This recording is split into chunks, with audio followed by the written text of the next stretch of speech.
সাধকের বহু সাধনার ধারা, ধ্যানে তোমার মিলিত হয়েছে তারা। তোমার জীবনে অসীমের লীলা পথে নূতন তীর্থ রূপ নিল এ জগতে।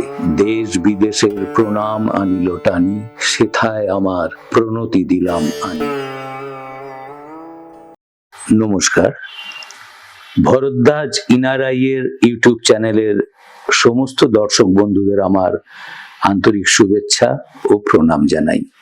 ঠাকুর শ্রী শ্রী রামকৃষ্ণ ও রবীন্দ্রনাথ ঠাকুরের শ্রীচরণে আমার শতকোটি প্রণাম জানিয়ে এবং ওদের নিয়ে কিছু বলার ধৃষ্টতার জন্য ক্ষমা প্রার্থনা চেয়ে আজকের অনুষ্ঠান শুরু করছি। ঠাকুর বনাম ঠাকুর। ওম স্থাপকায় চ ধর্মস্য সর্বধর্মস্বরূপিণে অবতার বরিষ্ঠায় রামকৃষ্ণায় তে নমঃ। আমার আজকের আলোচনা আমার দুই প্রাণের ঠাকুরকে নিয়ে। একজন ঠাকুর শ্রী শ্রী রামকৃষ্ণ, যিনি স্বয়ং পরমহংস, আর একজন রবীন্দ্রনাথ ঠাকুর, যাকে অনেকেই বলেছেন কোনো যোগভ্রষ্ট ঋষি। হ্যাঁ, আমিও তাকে যোগী বা তপস্বী বলেই মনে করি। তিনি কোনো পাহাড় বা গুহায় বসে তপস্যা করেননি। আপন মনের একটি কোণায় আসন পেতে তিনি নীরবে তপস্যা করেছেন। এরা দুজনেই বাংলার সাংস্কৃতিক ও আধ্যাত্মিক নবজাগরণের দুই প্রধান কাণ্ডারী। এই দুই মহাপুরুষের মধ্যে অনেক মিল ছিল। এরা কেউই স্কুল বা কলেজের প্রথাগত শিক্ষা লাভ করেননি, কিন্তু দুজনেরই ছিল অফুরন্ত জ্ঞানের ভাণ্ডার।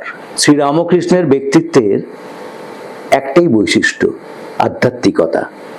রবীন্দ্রনাথের ব্যক্তিত্বের অন্যতম বৈশিষ্ট্য আধ্যাত্মিকতা। আর অমিল, একজন ছিলেন গ্রাম বাংলার অতি সাধারণ এক দরিদ্র পরিবারের সন্তান, আর একজন ব্রিটিশ ভারতের এলিট সমাজের রাজপুত্র। আর একটা অমিল ছিল দুজনের মধ্যে। ঠাকুর তার জীবনে সর্বপ্রকার সাধনা দ্বারা উপলব্ধি করেছিলেন সাকার এবং নিরাকারবাদ দুটোই সঠিক পথ। ঠাকুর জোর গলায় বলতেন, ঈশ্বরকে দেখা যায়, তার সঙ্গে কথা বলা যায়, তার জন্য দরকার শুধু শুদ্ধ মন আর বুদ্ধি। আর রবীন্দ্রনাথ, তিনি ছিলেন ব্রাহ্ম এবং ঘোর নিরাকারবাদী। সে যাই হোক, ঠাকুর শ্রীরামকৃষ্ণের সঙ্গে রবীন্দ্রনাথের প্রথম সাক্ষাৎ 60-এর দশকে, খুব সম্ভবত 1866 খ্রিস্টাব্দে। সেদিন ঠাকুর রানী রাসমণির জামাতা মথুরানাথের সঙ্গে জোড়াচকা ঠাকুর বাটিতে গিয়েছিলেন মহর্ষি দেবেন্দ্রনাথকে দর্শন করতে। তখন রবীন্দ্রনাথ নিহাতি একজন বালক, তার সেই দিনের কথা খুব একটা মনেও ছিল না। এর পরের সাক্ষাৎ সম্ভবত 1883 সালের 2রা মে, কলকাতার নন্দনবাগানে ব্রাহ্ম সমাজের একটা উপাসনা সভায়। ওই দিন ঠাকুর শ্রীরামকৃষ্ণের উপস্থিতিতে একটা সমবেত ভক্তি সঙ্গীত পরিবেশিত হয়, যেটা পরিচালনা করেছিলেন স্বয়ং রবীন্দ্রনাথ ঠাকুর। তখন তার বয়স ছিল 22। পরবর্তীকালে একটা চিঠিতে ওই দিনের ঘটনার কথা উল্লেখ করে রবীন্দ্রনাথ লেখেন, পরমহংস দেবকে আমি একদিন 10 মিনিটের জন্য দূর থেকে দেখেছি। ঠাকুর শ্রীরামকৃষ্ণ দেব এবং রবীন্দ্রনাথের মধ্যে সরাসরি কথাবার্তার সেরকম কোনো উল্লেখ না পাওয়া গেলেও রবীন্দ্রনাথ ছিলেন সমাজ সম্পর্কে সম্পূর্ণ সচেতন। গোটা বিশ্বের খবর তিনি রাখতেন। তাই তাঁরই শহরে শ্রীরামকৃষ্ণের নেতৃত্বে যে আধ্যাত্মিক নবজাগরণ শুরু হয়েছিল, সেটা তাঁর অজ্ঞাত ছিল, এটা কিন্তু ভাবার কোনো কারণ নেই। 1885 সালের 6ই এপ্রিল ঠাকুর ভক্ত সঙ্গে আরেকবার গেছিলেন জোড়াসাঁকো ঠাকুরবাটিতে দেবেন্দ্রনাথকে দর্শন করতে। সেদিনে কিন্তু রবীন্দ্রনাথের উপস্থিতির কোনো উল্লেখ কোথাও পাওয়া যায়নি।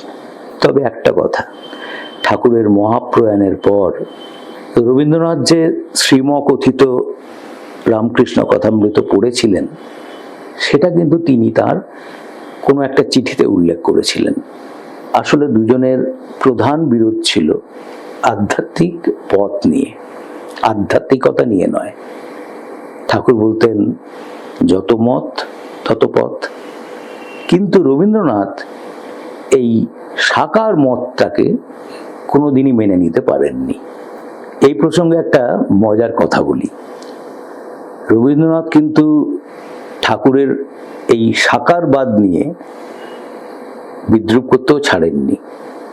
একবার ভক্ত সঙ্গে শ্রীরামকৃষ্ণদেব গেছিলেন আলিপুর চিড়িয়াখানায় জন্তু জানোয়ার দেখতে। সেই প্রসঙ্গে ঠাকুর কি বলেছিলেন সেটা নিশ্চয়ই আপনাদের মনে আছে। সিংহ দর্শন করেই আমি সমাধিস্থ হয়ে গেলাম।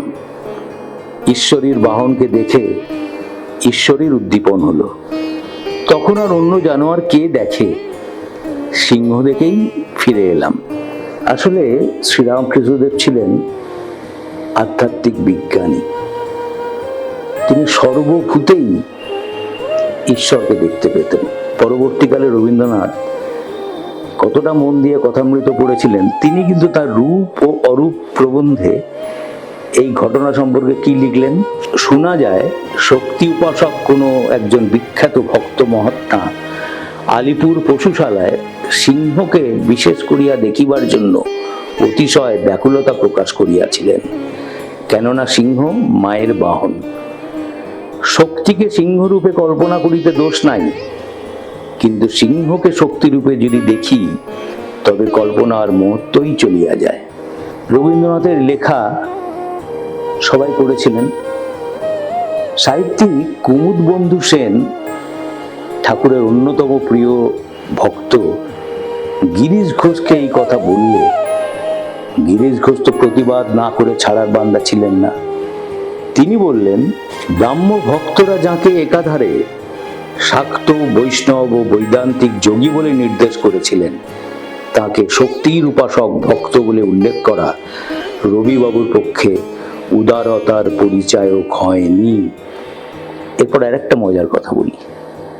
1925 সালে রবীন্দ্রনাথ তাঁর ভাইজি ইন্দিরা দেবীকে একটি চিঠি লিখেছিলেন। সেখানে তিনি কি লিখেছিলেন, মনটা কিভাবে ভিতরে ভিতরে লেখা সম্বন্ধে হরতাল নেবার পরামর্শ করছে। টাকা ছুঁলেই শ্রীরামকৃষ্ণ পরমহংসদেবের যেরকম সর্বাঙ্গে আক্ষেপ উপস্থিত হতো, কলম ছুঁতে গেলেই আমার সেরকম হয়। 1930 সালে রবীন্দ্রনাথ যখন ইউরোপ গেছিলেন, তখন রোমারওয়ালার সঙ্গে তার কিন্তু একটি দীর্ঘ সাক্ষাৎকারের কথা আমরা জানতে পারি, এবং সেই সাক্ষাৎকারে শ্রীরামকৃষ্ণদেব এবং স্বামী বিবেকানন্দ ছিলেন প্রধান বিষয়। পরবর্তীকালে সেগুলি বাংলা ভাষায় অনুবাদ করাও হয়েছিল। পথ ও পাথেয় প্রবন্ধে রবীন্দ্রনাথ কি লিখেছিলেন সেটা যদি আমরা একবার শুনি, তাহলেও বুঝতে পারবো ঠাকুরকে তিনি কিরকম শ্রদ্ধা করতেন। ভারতবর্ষ এখনই যে নিশ্চেষ্ট হইয়া আছে তাহা নহে। রামমোহন রায়, স্বামী দয়ানন্দ, কেশবচন্দ্র, রামকৃষ্ণ পরমহংস, বিবেকানন্দ, শিবনারায়ণ স্বামী, ইহারাও অনৈক্যের মধ্যে এককে, ক্ষুদ্রতার মধ্যে ভূমাকে প্রতিষ্ঠিত করিবার জন্য জীবনের সাধনাকে ভারতবর্ষের হস্তে সমর্পণ করিয়াছেন। এখানে একটা বিষয় নজর করার মতো, রবীন্দ্রনাথ ঠাকুর শ্রীরামকৃষ্ণ সম্পর্কে হয়তো অনেক কিছু বলে বা লিখে যাননি, কিন্তু উনি যখনই কোনো লেখায় বা কোনো বক্তৃতায় ঠাকুরের নাম উল্লেখ করেছেন, তাকে কিন্তু মহাত্মা, পরমহংস এই নামেই সম্বোধন করেছেন। আর পরমহংস কথার মর্মার্থ যে কি, সেটা নিশ্চয়ই রবীন্দ্রনাথকে বুঝিয়ে দেবার প্রয়োজন ছিল না। শৈশব যৌবন পার করে যতই বার্ধক্যের দিকে এগিয়েছেন, রবীন্দ্রনাথের মন কিন্তু ঠাকুর শ্রীরামকৃষ্ণ সম্পর্কে শ্রদ্ধাশীল হয়ে উঠেছিল। হয়তো কথামৃত পড়ে বা কেশব সেন, শিবনাথ শাস্ত্রী, বিজয়কৃষ্ণ গোস্বামীদের লেখা পড়ে, রোমারলার সঙ্গে কথাবার্তা বলার পর এবং সর্বোপরি স্বামী বিবেকানন্দের বিশ্ববিজয়, এইগুলো কিন্তু রবীন্দ্রনাথের মনে গভীর রেখাপাত করেছিল। তাই ঠাকুর শ্রীরামকৃষ্ণ সম্পর্কে তার প্রশস্তিতে একটা স্বতঃস্ফূর্ততা দেখা গিয়েছিল। এরপর আসি রবীন্দ্রনাথের মালঞ্চ উপন্যাসের কথায়। সেখানে অসুস্থ নীরজার ঘরের বর্ণনায় রবীন্দ্রনাথ লিখছেন, ঘরের দেওয়ালে শ্রী রামকৃষ্ণদেবের ছবি। উপন্যাসের আর একটা জায়গায় অসুস্থ নীরজা তার দেওর রমেনকে বলছেন, যখন চোখের জলে ভিতরে ভিতরে বুক ভেসে যায়, তখন ওই পরমহংসদেবের ছবির দিকে তাকিয়ে থাকি, কিন্তু ওর বাণী তো হৃদয়ে পৌঁছয় না। তার একটু পরেই নীরজা ঠাকুরের ছবির দিকে হাত জোর করে তাকিয়ে বলছেন, বল দাও ঠাকুর, বল দাও, মুক্তি দাও মতিহীন অধম নারীকে। আর একটা কথা হয়তো অনেকেরই জানা নেই, রামকৃষ্ণ সংঘের এককালীন সন্ন্যাসী স্বামী শ্যামানন্দের লেখা শ্রীরামকৃষ্ণ কাব্যলহরী বইটার, এটা একটা 574 পাতার বই, সেই বইটার ভূমিকা কিন্তু লিখে দিয়েছিলেন স্বয়ং রবীন্দ্রনাথ ঠাকুর। তিনি কি লিখেছিলেন? স্বামী শ্যামানন্দ পদ্যছন্দে শ্রীরামকৃষ্ণ কাব্যলহরী রচনা করিয়াছেন। ইহার যথার্থ মূল্য সরল ভক্তির, ভক্তেরা ইহা শ্রদ্ধাপূর্বক গ্রহণ করিবেন, সন্দেহ নাই। এরপর 1936 সাল, শ্রীরামকৃষ্ণের জন্ম শতবার্ষিকীর আয়োজন চলছে কলকাতার টাউন হলে। সভাপতিত্ব করার জন্য আমন্ত্রণ জানানো হলো রবীন্দ্রনাথ ঠাকুরকে। তখন রবীন্দ্রনাথ নোবেল জয়ী বিশ্বকবি রবীন্দ্রনাথ, তখন তার বয়স প্রায় 76, শরীর ক্লান্ত, অবসন্ন, অসুস্থতায় জীর্ণ। রবীন্দ্রনাথের শারীরিক অবস্থার কথা বিবেচনা করে অনুষ্ঠানের স্থান বদল করা হলো। টাউন হলের পরিবর্তে ইউনিভার্সিটি ইনস্টিটিউট হল। রবীন্দ্রনাথ সম্মত হলেন এবং সভাপতিত্বর চেয়ার অলঙ্কৃত করলেন। সভাপতির ভাষণে তিনি বললেন, friends, when I was asked to address this distinguished gathering, I was naturally reluctant, for I do not know if I can be called religious in the current sense of the term, not claiming as my possession any particular idea of God authorized by some time-honored institution. If in spite of all this I have accepted this honor, it is only out of respect to the memory of the great saint with whose centenary the present parliament is associated. I venerated Ramakrishna Deva because he, in an arid age of religious nihilism, proved the truth of our spiritual heritage by realizing it. Because the largeness of his spirit could comprehend seemingly antagonistic modes of sadhana, and because the simplicity of his soul shames for all time the pomp and pedantry of pontiffs and pandits. সেদিনই তিনি শ্রীরামকৃষ্ণ সম্পর্কে তাঁর স্বরচিত কবিতাটি পাঠ করেন, যেটা দিয়ে আজকের অনুষ্ঠানটা আমি শুরু করেছিলাম। বহু সাধকের বহু সাধনার ধারা, ধ্যানে তোমার মিলিত হয়েছে তারা। অর্থাৎ দক্ষিণেশ্বরে শ্রী শ্রী ঠাকুর যে কি কঠিন সাধনা করেছিলেন, ভৈরবী ব্রাহ্মণীর তত্ত্বাবধানে তন্ত্র সাধনা বলুন, তারপর সখ্য, বাৎসল্য, মধুর ভাব, ইসলাম মতে সাধনা, খ্রিস্টীয় মতে সাধনা এবং সর্বোপরি তোতাপুরীর তত্ত্বাবধানে বেদান্ত সাধনা, এবং এই সব সাধনায় তিনি যে সিদ্ধি লাভ করেছিলেন সেটা সম্পর্কে রবীন্দ্রনাথ অবহিত ছিলেন। কারণ আমার মনে হয় ততদিনে শরৎ মহারাজের লেখা শ্রী শ্রী রামকৃষ্ণ লীলা প্রসঙ্গ প্রকাশিত হয়েছিল এবং রবীন্দ্রনাথ সেটা পড়ে ফেলেছিলেন। এর পরের লাইনটা কি? তোমার জীবনে অসীমের লীলা পথে নূতন তীর্থ রূপ নিল এ জগতে। তার মানে দক্ষিণেশ্বরে শ্রীরামকৃষ্ণদেবের নেতৃত্বে যে একটা সর্বধর্ম সমন্বয়ের নূতন তীর্থক্ষেত্র প্রস্তুত হচ্ছে এবং সেটা যে আগামী দিনে সারা বিশ্বব্যাপী ছড়িয়ে পড়বে সেটা রবীন্দ্রনাথ বিশ্বাস করেছিলেন। দেশ বিদেশের প্রণাম আনিল টানি, এটা কিন্তু রবীন্দ্রনাথ নিজে প্রত্যক্ষ করেছিলেন।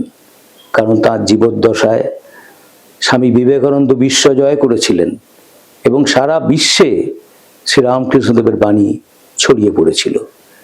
স্বামীজির একটাই উদ্দেশ্য ছিল ঠাকুরের প্রচার, ঠাকুরের সর্বধর্ম সমন্বয়ের যে বাণী সেটা গোটা বিশ্বব্যাপী ছড়িয়ে দেওয়া। জীবনের প্রায় শেষ প্রান্তে রবীন্দ্রনাথ ত্রিষ্টুপ মুখোপাধ্যায়কে একটা চিঠিতে লিখছেন, সমস্ত দেশের লোকের চিত্তে তিনি অর্থাৎ শ্রীরামকৃষ্ণ প্রবল ভক্তির সঞ্চার করেছেন। তারই মধ্যে তার মহত্ব সপ্রমাণ ও তার কীর্তি চির প্রতিষ্ঠিত হয়ে রইল। আমি যদি তাকে সম্পূর্ণভাবে চেনবার সুযোগ না পেয়ে থাকি সেটা আমারই পক্ষে আক্ষেপের কারণ হয়েছে। এবার আসি ঠাকুর শ্রীরামকৃষ্ণ প্রসঙ্গে। সর্বপ্রকার সাধনায় সিদ্ধি লাভ করার পর দক্ষিণেশ্বরের ওই উত্তর পশ্চিম কোণের ঘরটিতে বসে সদা সর্বদা ঈশ্বর চিন্তা আর ঈশ্বরের কথা। আর মা ভবতারিণীর সন্ধ্যারতির সময় কুঠিবাড়ির ছাদে উঠে চিৎকার করে বলছেন, ওরে তোরা কে কোথায় আছিস, আয়, চলে আয়, আমি যে আর পারছি নে। ঠাকুর মা ভবতারিণীকে বলেছিলেন, মা গো, আমায় শুকনো সাধু করিস নে, আমাকে রসে বসে রাখিস। মা কিন্তু ঠাকুরের কথা শুনেছিলেন এবং তাকে দেখিয়ে দিয়েছিলেন অচিরে কোন কোন ভক্তরা তার কাছে আসবেন। তাই ঠাকুরের এই ব্যাকুলতা হলেও কিন্তু তাই। দেখতে দেখতে ঠাকুরের ওই দক্ষিণেশ্বরের উত্তর পশ্চিম কোণের ঘরটা ভক্ত সমাগমে পূর্ণ হতে লাগলো। ঠাকুরও বিভিন্ন ভক্তের আমন্ত্রণে কলকাতায় যাওয়া আসা শুরু করলেন। 1881 খ্রিস্টাব্দের নভেম্বর মাসে সুরেন্দ্রনাথ মিত্র ঠাকুরের অত্যন্ত প্রিয় ভক্ত ছিলেন। তিনি ঠাকুরকে আমন্ত্রণ জানালেন এবং ঘরে একটা অনুষ্ঠানের আয়োজন করলেন।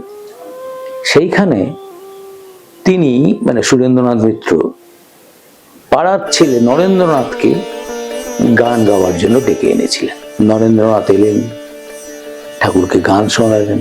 ঠাকুর গভীর মনোযোগ দিয়ে তাকে নিরীক্ষণ করলেন।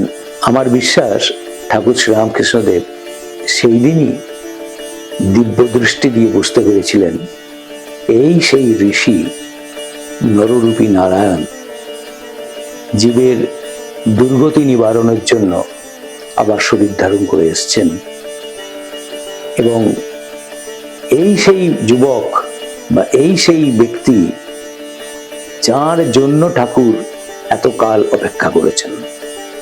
সেদিন ঠাকুর স্বামীজিকে দক্ষিণেশ্বরে আসার আমন্ত্রণ জানিয়ে বা আবদার জানিয়ে ফিরে গেছিলেন। এরপর নরেন্দ্রনাথ একদিন তার দুই বন্ধুকে নিয়ে দক্ষিণেশ্বরে এলেন। সেদিনের ঘটনা তো অনেকেই জানেন, তাই আমি তার বিশদ বর্ণনা করছি না।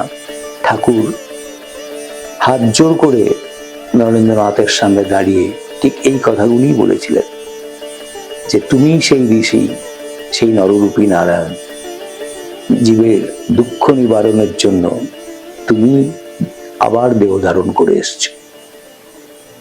স্বামীজি খুব অবাক হয়ে গেছিলেন। স্বামীজি এরপর যাওয়া আসা শুরু করলেন দক্ষিণেশ্বরে তুমুল তর্ক হতো, কারণ স্বামীজি ছিলেন ব্রাহ্মবাদী বা নিরাকারবাদী। কিন্তু ধীরে ধীরে ঠাকুরের তীব্র আকর্ষণের কাছে নরেন্দ্রনাথ আত্মসমর্পণ করতে বাধ্য হয়েছিলেন। ঠাকুরের সাথে নরেন্দ্রনাথের যখন দেখা হতো তখন মূল আকর্ষণই ছিল গান। ঠাকুরও গাইতেন, নরেন্দ্রনাথও গাইতেন। এই সময় নরেন্দ্রনাথ ঠাকুরকে বেশ কিছু রবীন্দ্রনাথের লেখা গান শুনিয়েছিলেন। যেমন 14/9/1884 দক্ষিণেশ্বরে তিনি ঠাকুরকে মিশ্র খাম্বাজ রাগের যে গানটা শুনিয়েছিলেন সেটা হলো দিবানিশি করিয়া যতন হৃদয়তে রচেছি আসন। এছাড়াও তিনি ঠাকুরকে বিভিন্ন সময় রবীন্দ্রনাথের লেখা অনেক গান শুনিয়েছিলেন। কারণ স্বামীজি ব্রাহ্ম সমাজে যাতায়াত করতেন, সেখানে রবীন্দ্রনাথের গানের একটা ভীষণ গুরুত্ব ছিল। তাই রবীন্দ্রনাথের এই গানগুলো স্বামীজি জানতেন। তিনি গেয়েছিলেন তোমারই করিয়াছি জীবনের ধ্রুবতারা, মহাসিংহাসনে বসি শুনিছ হে বিশ্বপিত, দুঃখ দূর করিলে দর্শন দিয়ে মহিলে প্রাণ, একিয়ে সুন্দর শোভা, গগনের থালে রবিচন্দ্র দীপক জলে, মরিল মরি আমায় বাঁশিতে ডেকেছে কে। ঠাকুর শ্রীরামকৃষ্ণদেব ভাবে বিভোর হয়ে এইসব গান শুনতেন। গানগুলোর মধ্যে চূড়ান্ত আধ্যাত্মিকতা ছিল, যেগুলো ঠাকুরকে সমাধিস্থ করে ফেলত। ঠাকুরের মহাপ্রয়াণের সময় রবীন্দ্রনাথের বয়স ছিল মাত্র 25 বছর। ভাবলে অবাক লাগে, ওই বয়সের মধ্যেই রবীন্দ্রনাথ এই ধরনের গান লিখে ফেলেছিলেন। কতটা আধ্যাত্মিকতা তার মধ্যে ছিল, এবং সেটা ছিল তার অবশ্যই জন্মগত। আসলে রবীন্দ্রনাথের আধ্যাত্মিক চেতনা ছিল বিশ্বজনীন। শ্রীরামকৃষ্ণদেবের সঙ্গে তার বিশ্বাসের এবং ভাবনায় অনেক মিল ছিল। আমরা যদি একটু রবীন্দ্রনাথের গানগুলো এবং ঠাকুরের কথাগুলো মিলিয়ে দেখি, তাহলে আমরা সেটা বুঝতে পারবো। ঠাকুর বলছেন শিবজ্ঞানে জীব সেবা করার কথা, আর রবীন্দ্রনাথ কি বলছেন? পথের প্রান্তে আমার তীর্থ নয়, পথের দুপাশে আছে মোর দেবালয়। এই দুটোর মধ্যে কিন্তু কোনো অমিল নেই, দুটোর মর্মার্থ কিন্তু একটাই, শিবজ্ঞানে জীবসেবা। ঠাকুর বারবার বলতেন কাঁচা আমি দূর করার কথা, অহং, আমিত্ব না গেলে ঈশ্বর লাভ হয় না। ঠাকুর বারবার বলতেন, ঠাকুর বলতেন পাকা আমি রাখো, অর্থাৎ অহংকারকে দূর করো। আবার রবীন্দ্রনাথ কি বলছেন? আমার মাথা নত করে দাও হে তোমার চরণ ধুলার তলে, সকল অহংকার হে আমার ডুবাও চক্ষের জলে। ঠাকুর বলছেন বৈধী ভক্তি নয়, চাই শুদ্ধা ভক্তি, রাগ ভক্তি। আর রবীন্দ্রনাথ কি বলছেন? তোমার পূজার ছলে তোমায় ভুলেই থাকি। ঠাকুর বারবার বলেছেন নির্জনে বসে মনটাকে স্থির করতে হয়, মনটাকে মাখনে পরিণত করতে হয়, তারপরে সংসার জলে ভেসে থাকা যায়। আর রবীন্দ্রনাথ কি বলছেন? কাজ কি আমার মন্দিরেতে আনাগুনায়, পাতব আসন আপন মনের একটি কোনায়। ঠাকুর কাঠুরিয়ার উদাহরণ দিচ্ছেন, বলছেন থেমো না, এগিয়ে যাও, আরো এগিয়ে যাও, আরো এগিয়ে যাও, রূপোর খনি, সোনার খনি, আরো এগো। আর রবীন্দ্রনাথ আক্ষেপের সুরে লিখছেন ক্লান্তি আমার ক্ষমা করো প্রভু, পথে যদি পিছিয়ে পিছিয়ে পড়ি কভু। ঠাকুর বারবার বলতেন কামিনী কাঞ্চন ত্যাগ করার কথা। তিনি বলতেন ঈশ্বর দর্শনের পথে প্রধান বাধা হলো কামিনী কাঞ্চন, এবং সংসারের যত অশান্তি তার মূল কারণই হচ্ছে এই কামিনী কাঞ্চন। কামিনী কাঞ্চন ত্যাগ করতে পারলেই তবেই মানুষ হয় ধনী, সত্যিকারের ধনী। আর রবীন্দ্রনাথ লিখছেন যেখানে সেই ব্রাহ্মণ সাধুর চরণে লুটিয়ে পড়ে কাঁদছেন আর বলছেন যে ধনে হইয়া ধনী মনিরে মানো না মনি, তাহারই কিছুখানি মাগি আমি নত শিরে। ঠাকুরের সেই অমর কথা, ভক্তের হৃদয় ভগবানের বৈঠকখানা। অর্থাৎ ভগবানকে বা সত্যকে হৃদয়ে প্রতিষ্ঠা করা। আর রবীন্দ্রনাথ তার গানে কি বলছেন? বিকশিত প্রীতি কুসুমহে পুলকিত চিত কাননে।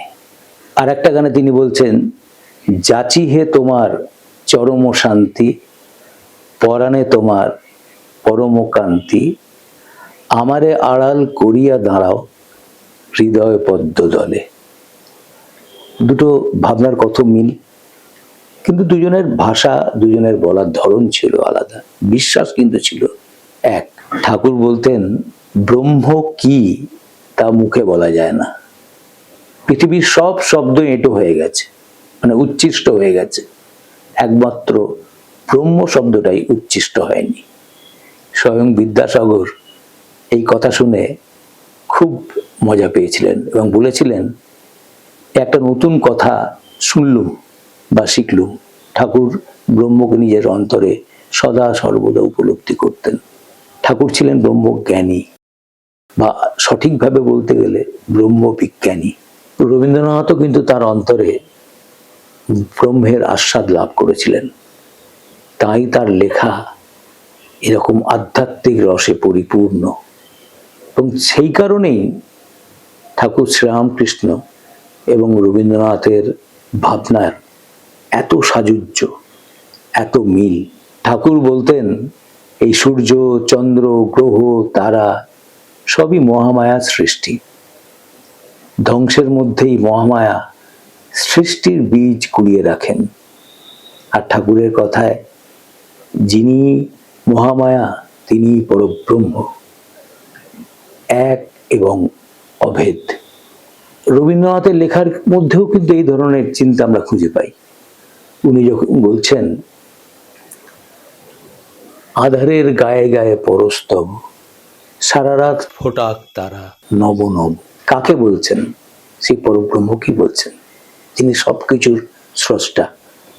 আবার তিনি কি বলছেন?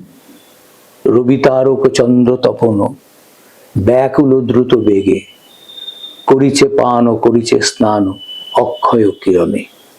সেই একই চিন্তা, সবই ঈশ্বরের সৃষ্টি, সবাই ঈশ্বরের লীলা উপভোগ করছেন।